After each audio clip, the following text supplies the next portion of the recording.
Langsung saja kita buka dengan bacaan basmalah. Bismillahirrahmanirrahim. Kita ada, masjid ini ada karena orang tua kita dan kami. Beliau-beliau hari ini memonitor kita dari alam barzah sana. Kita buka dengan bacaan Al-Fatihah. Bi barakati ummil Quran Al-Fatihah. A'udzu billahi minasy syaithanir rajim. Bismillahirrahmanirrahim. Alhamdulillahi rabbil alamin. Ar-Rahmanir Rahim. Maliki yaumiddin. Iyyaka na'budu wa iyyaka nasta'in. Ihdinas siratal mustaqim. Siratal ladzina an'amta 'alaihim ghairil maghdubi 'alaihim waladdallin.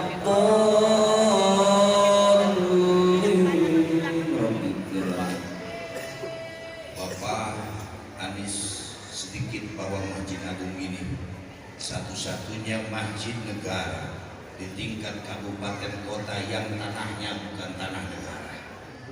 Tanah ini 7.710 meter persegi estuning wakaf dari Pangeran Sumedang. Doa kita yakin Allah sampaikan kepada beliau. Lebih lanjutnya nanti bisa bincang-bincang sembari. Ada makanan khas Tasikmalaya di belakang sana. Ada TO Bapak Haji Ade, alhamdulillah. Ada wedang Bapak Haji Dede, alhamdulillah. Ayam bala-bala Haji Budi, alhamdulillah.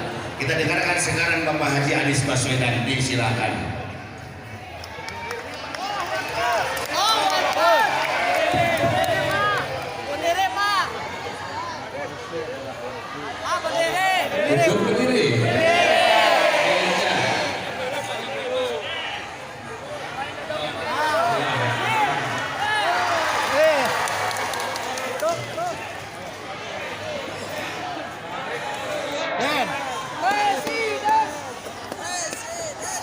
Presiden 2024. Bismillahirrahmanirrahim. Assalamualaikum warahmatullahi wabarakatuh. Waalaikumsalam warahmatullahi wabarakatuh. Alhamdulillah. Alhamdulillahilladzi arsala rasulahu bil huda wa dinil haqq liyudhhirahu 'ala dini kullihi wa kafa billahi shahidan. Asyhadu an la ilaha illallah wa asyhadu anna Muhammadan abduhu wa rasuluh. Allahumma shalli ala sayyidina Muhammad wa ala alihi wa ashabihi ajma'in. Amma ba'du. Yang saya sangat hormati, yang saya sayangi seluruh jamaah Masjid Agung Kota Tasikmalaya. Saya datang ke sini ketika di perjalanan diberitahu bahwa kita terlambat, harusnya tiba sebelum maghrib di sini, sholat maghrib sama-sama. Jadi ketika dilihat waktu sudah lewat, saya membayangkan masjid ini telah kosong. Ternyata sebaliknya, masjid ini masih penuh dengan seluruh jamaah. Insya Allah ini menjadi majelis yang penuh keberkahan. Ya, dan saya ingin sampaikan terima kasih. 2 hari ini masyarakat Tasik Ciamis telah mengirimkan pesan yang menggoncang ke Indonesia semua. Amin. Ya, di mana-mana beredar kabar, masya Allah. Dan tadi pagi jalan-jalan bersama, bukan hanya warga Ciamis, banyak juga warga Tasik yang datang ke sana. Dan saya pun bersyukur hari ini adalah kedua kalinya saya sampai di Masjid Agung Kota Tasikmalaya. Yang pertama bulan Februari tahun 2020. Saya menjenguk, waktu itu habis dirawat, baru wafat kemarin Allahyarham Kiai Haji Bunyamin Ruhiyat. Beliau sakit, kami menjenguk. Pulangnya saya mampir sholat maghrib di sini, ketemu dengan sebagian. Dan alhamdulillah Allah takdirkan hari ini bisa kembali bersilaturahmi dengan seluruh masyarakat di Kota Tasik lewat Masjid Agung ini. Luar biasa semangatnya. Saya dapat tugas beri ceramah. Berat benar malam ini ceramah. Jangan ceramah ya, cerita saja ya. Bapak dimana saya hormati juga ketua BKM-nya. Ini mengiringi sepanjang perjalanan nih. Kami semua perjalanan saya di Tasik, di Ciamis, didampingi beliau sebagai penunjuk jalan. Gaid. Menteri Agama ya. Ya.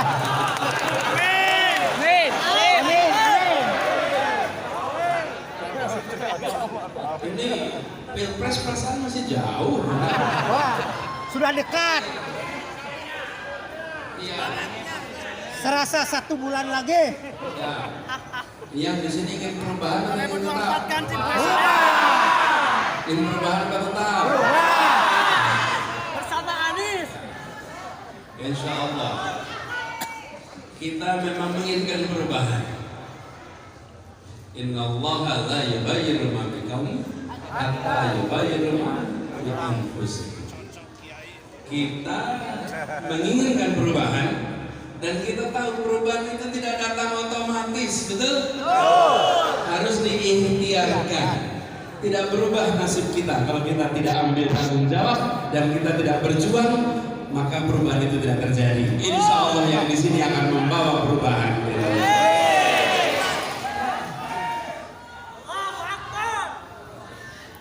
Shallu ala Nabi. Bapak Ibu sekalian yang saya hormati, dalam 5 tahun terakhir ini saya bertugas di Jakarta. Tugas di Jakarta ini kebetulan tantangannya banyak. Yang satu menyelesaikan masalah, yang kedua melihat keramaian. Di Jakarta ada masalah dan ada keramaian. Ada yang diramaikan tapi bukan masalah. Ya, ada yang masalah tapi tidak diramaikan. Betul kan? Ada kenyataan. Karena itu saya sering sampaikan di ujung, alhamdulillah tugas 5 tahun tuntas di Jakarta. Dan 5 tahun tuntas ini saya ingin sampaikan terima kasih karena masyarakat warga dari Tasik banyak yang ikut memikirkan Jakarta, banyak yang mendoakan Jakarta. Izinkan saya menyampaikan terima kasih karena doa itu walaupun kami tidak pernah lihat, kami tidak pernah dengar langsung, kami dengar ceritanya, tapi kami rasakan getarannya di Jakarta. Kami rasakan di Jakarta dibukakan pintu-pintu jalan keluar setiap kali kita merasakan kebuntuan. Saya pernah ditanya, Pak jadi gubernur Jakarta berat atau ringan? Berat ringan?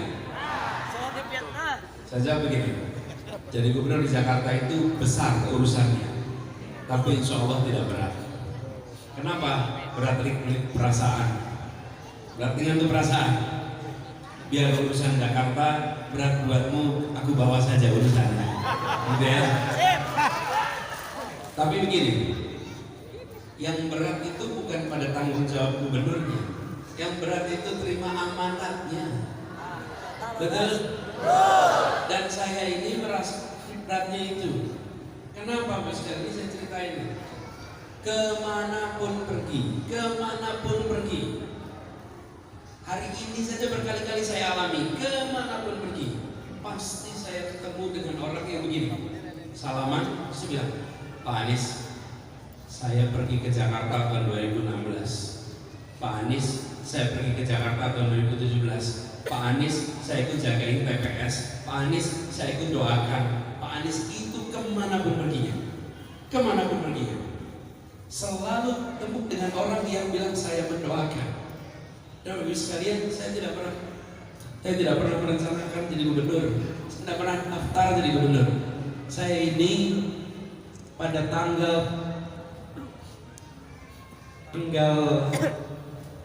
pendaftaran jadi calon gubernur, harusnya saya berada di kota New York. Karena saya waktu tugas di bidang pendidikan, dapat tugas bicara tentang pendidikan bersamaan dengan sidang umum PBB. Ada namanya side event. Seperti kemarin ada G20, ada side event. Jadi bersamaan dengan ketiknya. Dan pada saat itu saya dijadwalkan di sana. Tapi 3 minggu sebelumnya saya terkena demam berdarah, namanya dengue, nyamuknya, virusnya. Dan karena itu saya dirawat. Karena dirawat saya jadi tidak jadi pergi. Dan ketika dirawat, datanglah partai politik menanyakan, bisa tidak, bersedia tidak untuk dicalonkan. Padahal saya tidak pernah membayangkan. Dan kemudian terjadilah yang kita tahu. Tapi saya ingin sampaikan, perjalanan hidup kami itu berubah. Perjalanan hidup saya ini berubah. Berubahnya apa? Berubahnya Allah kirimkan seekor nyamuk untuk menggigit. Gigitan nyamuk itu membuat saya dirawat.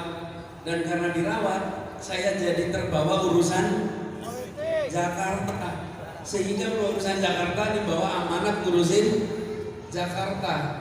Dan dalam perjuangan itu, yang berjuang bukan saya, yang berjuang itu ribuan jutaan dari seluruh wilayah yang sama-sama mengikhtiarkan perubahan di Jakarta. Betul?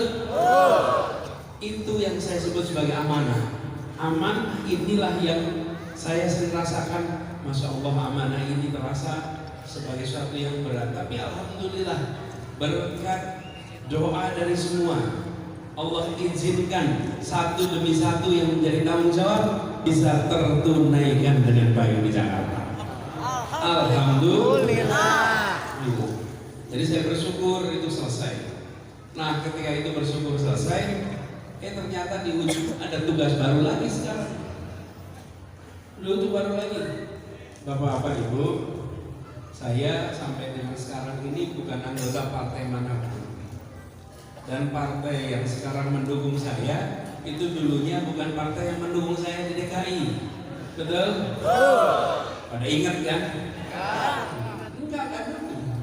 Tapi mereka sekarang termasuk yang berani mengambil keputusan, berani mencalonkan orang yang oleh buzzer-buzzer itu diramaikan terus. Betul kan? Ini favoritnya buzzer bukan saya? Iya, buzzer itu saya pernah ditanya, Pak Anies itu buzzer itu kalau ngomong macam-macam biarin aja. Kalau mereka menghayal, biarkan itu khayalannya. Dan kalau mereka menjelekkan, itu cerminan dari mereka sendiri. Bukan? Ya. Dicela tidak terbelah, betul kan? Dihina tidak terhina. Kita disebut terhina atau tercela bukan karena kata orang lain, tapi perbuatan kita sendiri yang menentukan. Betul ya? Sama. Dipuji tidak terpuji. Iya, dipuji rame-rame itu tidak otomatis terpuji. Disebut terpuji bila kita mengerjakan hal-hal yang benar, hal-hal yang baik, bukan kata orang. Karena itu prinsipnya sederhana. Dicaci tidak tumbang, dipuji tidak terbang. Itu pegangan. Ya. Sampai mana tadi ceritanya? Presiden. Kirimnya. Ya, nah, jadi sekarang saya dapat amanat baru menjadi calon presiden. Mau dibantuin ya? Mau bantuin? Bantuin ya? Amanat ini amanat yang besar. Mudah-mudahan tidak berat. Karena itu saya minta didoakan sebagaimana kemarin kami didoakan. Ini pun bukan sesuatu yang kami daftar, tidak.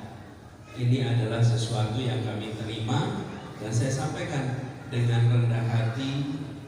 Biiznillah, amanat ini akan saya pegang dengan sebaik-baiknya. Dan kita berharap insya Allah nantinya kita sama-sama seperti di Jakarta kemarin. Jakarta itu apa yang ingin dikerjakan sederhana saja, menjadikan satu kalimat itu kenyataan. Namanya kalimatnya keadilan sosial bagi Seluruh rakyat Indonesia. hafal tuh kita hafal, tapi masalahnya kenyataannya belum tentu mudah dikerjakan satu-satu. Dengan itu dipegang, insya Allah warganya merasakan ketenangan, kebahagiaan. Amin. Tadi saya di tanggal 16 kemarin tugas saya berakhir di Jakarta.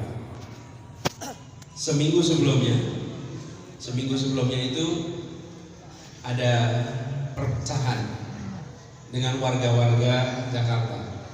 Kalau yang mengadakan perpisahan itu adalah kenalan, itu biasa. Yang mengadakan itu ormas, itu sering. Yang mengadakan itu adalah partai, itu biasa, sering. Tapi yang kemarin sangat menyentuh, yang mengadakan perpisahan itu adalah masyarakat yang menyebutnya sebagai masyarakat rakyat miskin kota Jakarta. Rakyat miskin kota, mereka ngumpulin sendiri, bikin acara di kota tua, jumlahnya ribuan yang datang, sekedar dibuat perpisahan. Saya sampaikan pada semuanya, ini adalah amanat untuk membela, tapi kami tidak membayangkan begitu banyak warga yang kemarin selalu merasakan ketidaktenangan, rumahnya selalu takut digusur, warung dagangannya takut digusur, becaknya takut diangkut. Kita ini seringkali pada yang besar kita biarkan mereka melenggang begitu saja. Yang kecil seringkali kita pangkas habis sampai mereka menderita.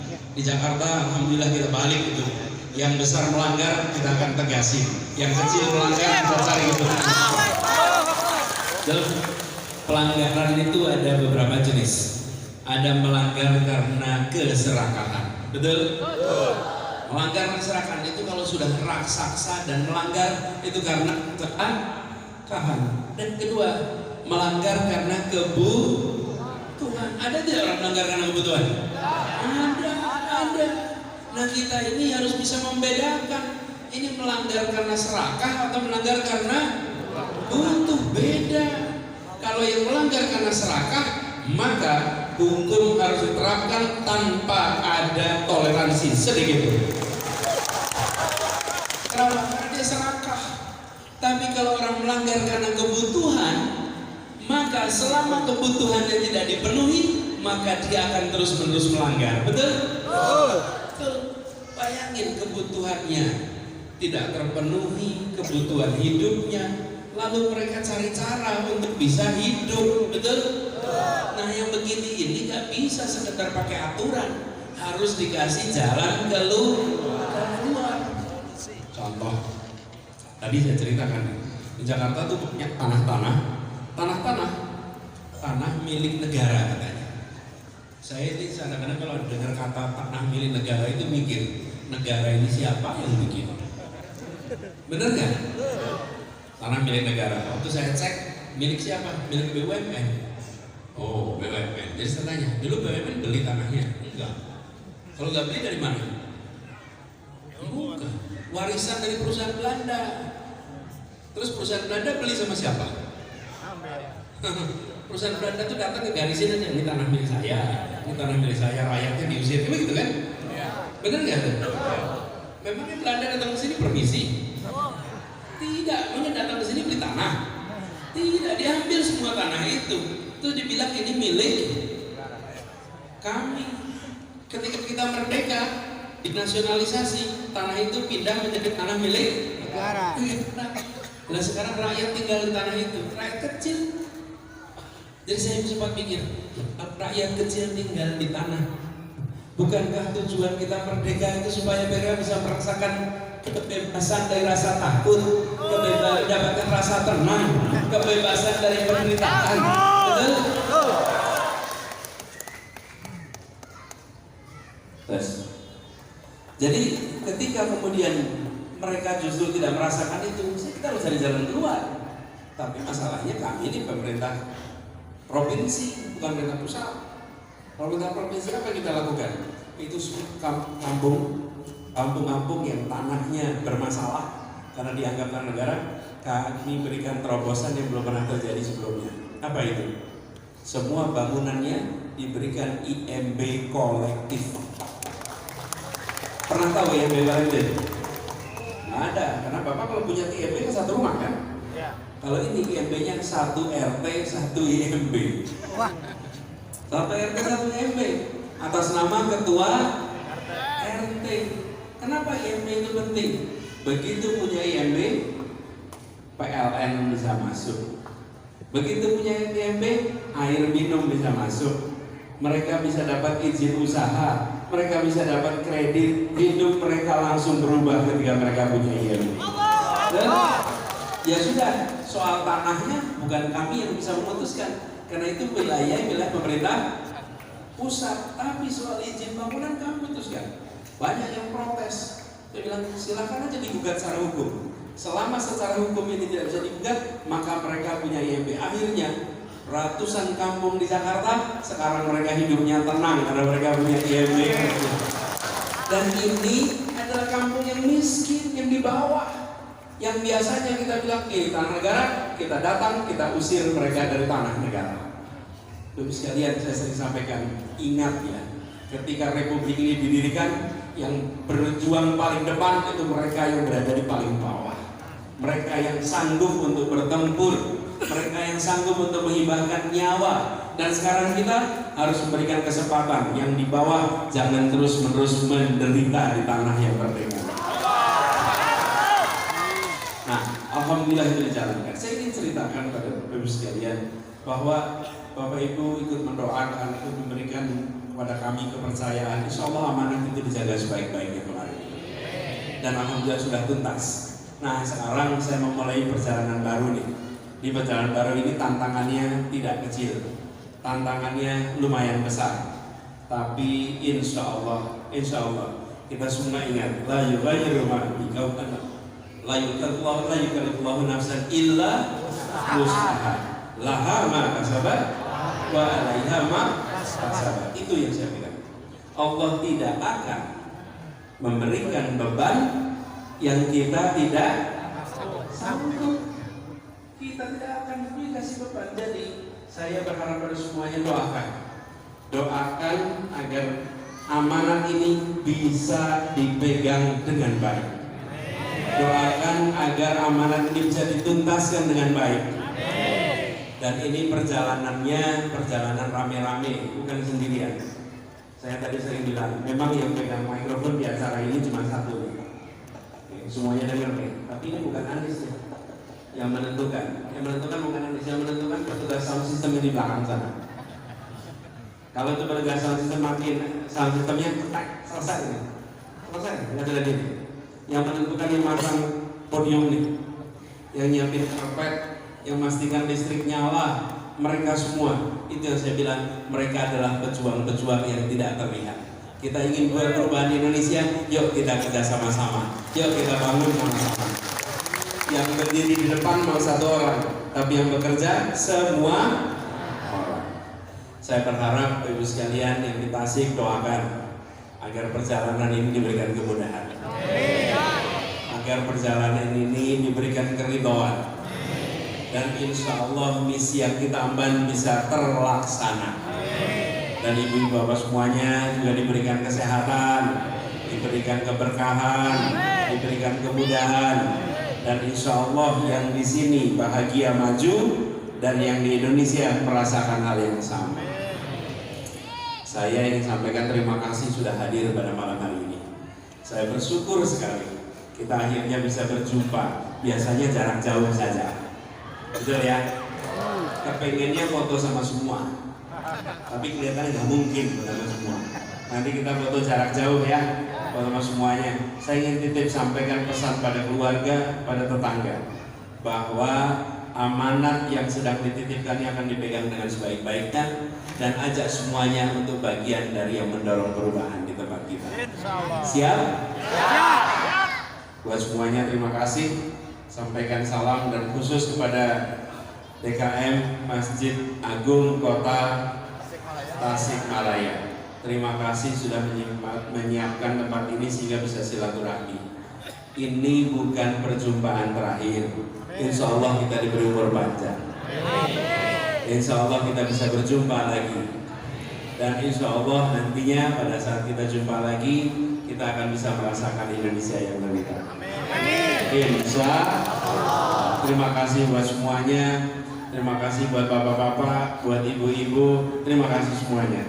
Insya Allah ini menjadi pertemuan yang membawa berkah bagi kita. Terima kasih. Kurang lebih mohon maaf. Assalamualaikum warahmatullahi wabarakatuh.